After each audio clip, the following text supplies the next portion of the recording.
Chain, check and adjustment. In this instructional film, you will see a check and adjustment of the chain carried out. This operation is described in Volume 2, Section 906 of the Maintenance Manual. Always use the instruction manual from the engine in question, as details, for instance data, may differ from engine to engine. During operation, the chain will be slightly elongated, resulting in a slack. This slack can be eliminated by retightening of the chain. If elongation of more than 1% is found, the worn links must be replaced. Before work may begin, the following safety precautions must be taken. Stop the engine. Close the starting air supply. Block the starting mechanism. Connect the turning gear. Shut off lubrication oil. If the engine has been running, you must wait 20 minutes before beginning work.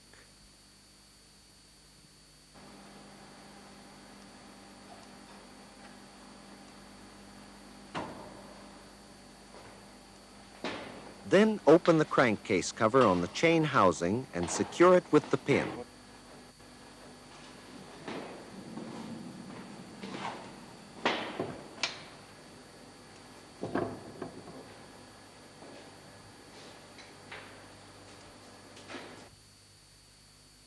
Before, the chain was checked for correct tension by turning the engine in such a direction that the chain was slack on the free length, the part of the chain with the greatest distance between two chain wheels. Tension was checked by pulling the chain to and fro by hand at the middle of the free length. Normally, the chain should in this way be able to be moved away from the guide bars corresponding to the length of 1/2 or 1 chain link. Nowadays, however, we recommend that the chain be routinely adjusted at least every 4,000 hours. In the case of new chain installation, contact the supplier for detailed breaking-in instructions. The chain is adjusted in the following manner. Begin by turning the engine in such a direction that the chain is slack on the same side as the chain tightener wheel. This means that the engine is turned in the opposite direction from the one shown earlier.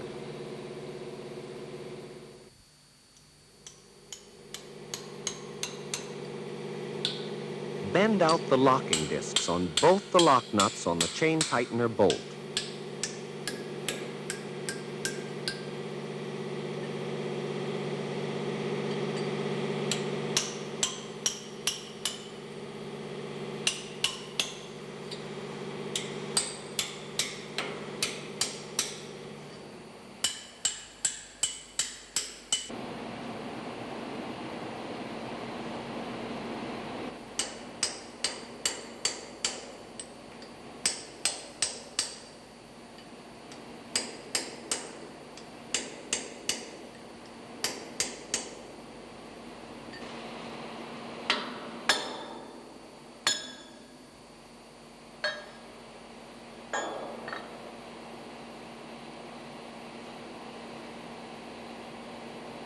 Loosen the lock nuts and nuts so that the chain tightener bolt is free. Begin with the lower nuts and then loosen the upper nuts far enough to give sufficient clearance for the tightening.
Located on the spring is a plate, giving a measurement which is different for each ship. The same information is written down in the Maintenance Manual, Volume 2, Section 906. Make a note of this measurement. The plate on the engine in this film shows that the spring's free length as new was 188.5 millimeters, and when compressed it was 168 millimeters. The difference between a free and a compressed spring being 20.5 millimeters. It is this measurement which is important. With every future adjustment of the spring, this distance, 20.5 millimeters, must be maintained between the free and the compressed states. When the spring in this film was checked, it was found that the free length was no longer 188.5 millimeters. Instead, it was 187 millimeters. Thus, when the spring is compressed by 20.5 millimeters, its length in the compressed state will be 166.5 millimeters.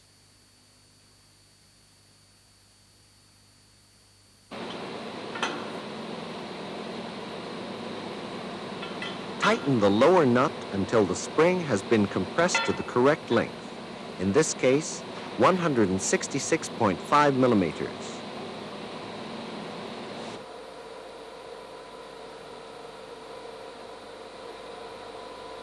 During this tightening, the engine must continuously be turned in such a direction that the slack is on the same side as the chain tightener wheel. The chain tightener bolt will move downwards, and the chain is tightened to the correct tension. The upper nut is now screwed down, while checking that the spring is not compressed further, as this can cause a reduction of the chain tension.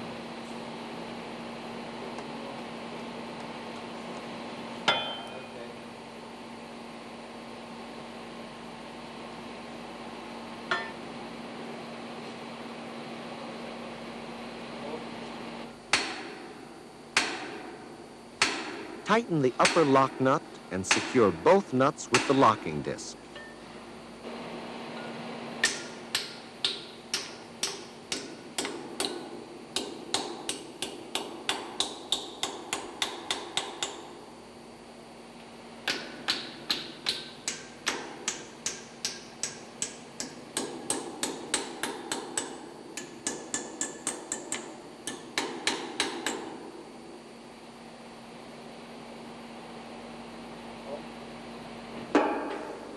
The chain tightener bolt is now to be locked.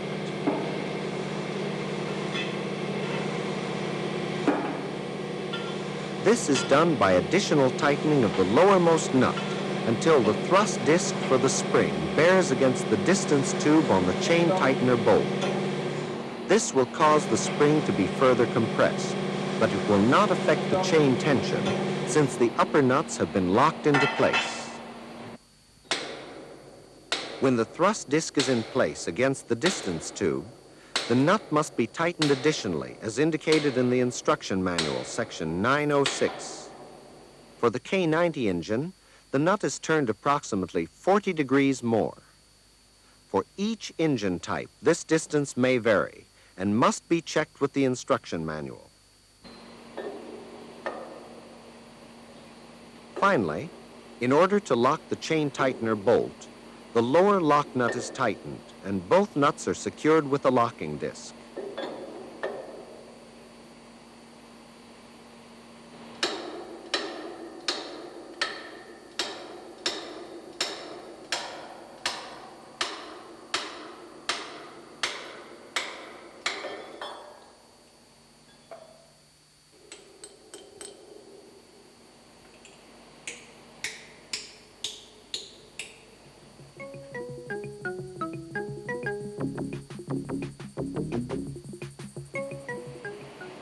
Adjustment of the camshaft. During running, the chain will be worn and elongated. This will cause the camshaft to move out of adjustment. Therefore, regular checks of camshaft adjustment are necessary. If the change in camshaft adjustment does not exceed 2 degrees, it can be compensated for by adjusting the fuel pumps. This operation is described in Volume 2, Section 909 of the Instruction Manual. However, if the change exceeds 2 degrees, the camshaft must be adjusted to ensure correct timing of the engine. The change is measured with the help of the pin gauge. On the K90 engine, 2 degrees is equal to 4.8 millimeters. Adjustment instructions can be found in Volume 2, Section 906. After camshaft adjustment, the engine's maximum and mean effective pressures should be checked. Again, for the safety of those working on the engine, the following procedure must be carried out. Stop the engine. Close the starting air supply. Block the starting mechanism. Connect the turning gear. Shut off lubrication oil.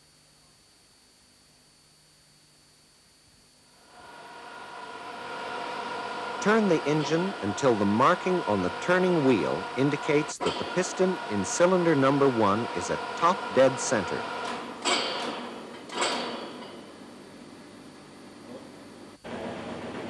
Unscrew the bolts and remove the protective guards above the coupling flanges nearest the chain transmission.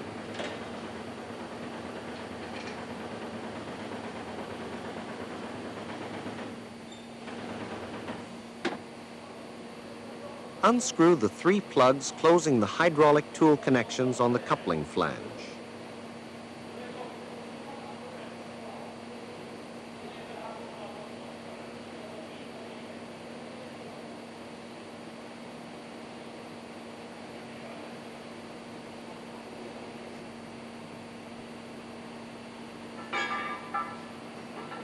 Mount the special tool for turning the camshaft and attach a block and tackle.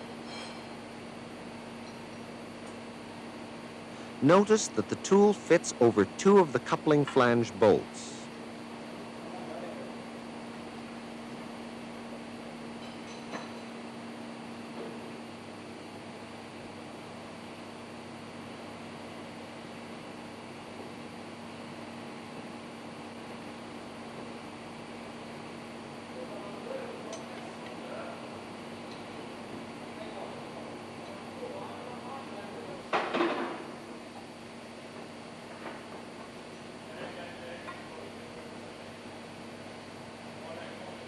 The hydraulic tool is now connected to the coupling flange nearest the chain transmission.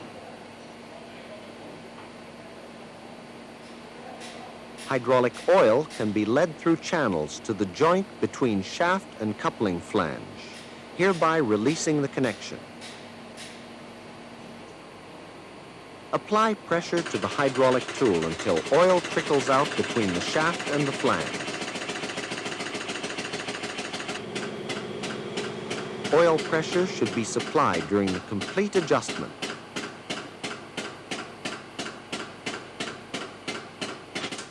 The camshaft can now be adjusted and the adjustment checked with the pin gauge.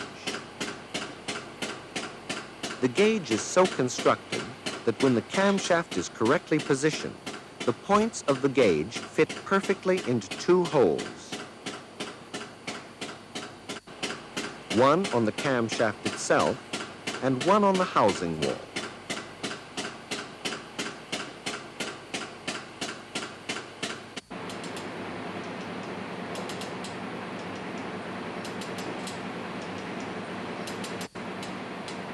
Using the block and tackle, the camshaft is turned until the gauge fits perfectly into the holes.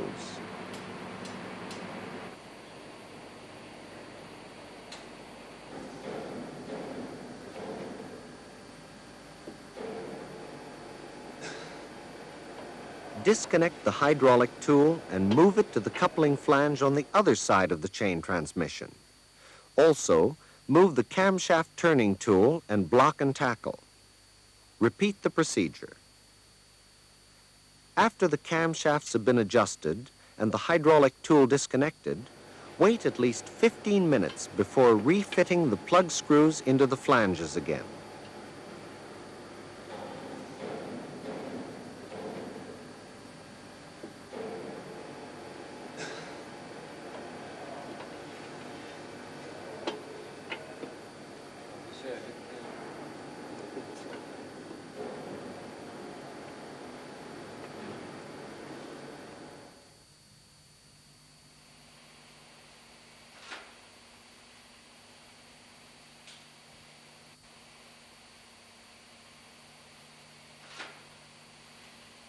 Remount the protective guards.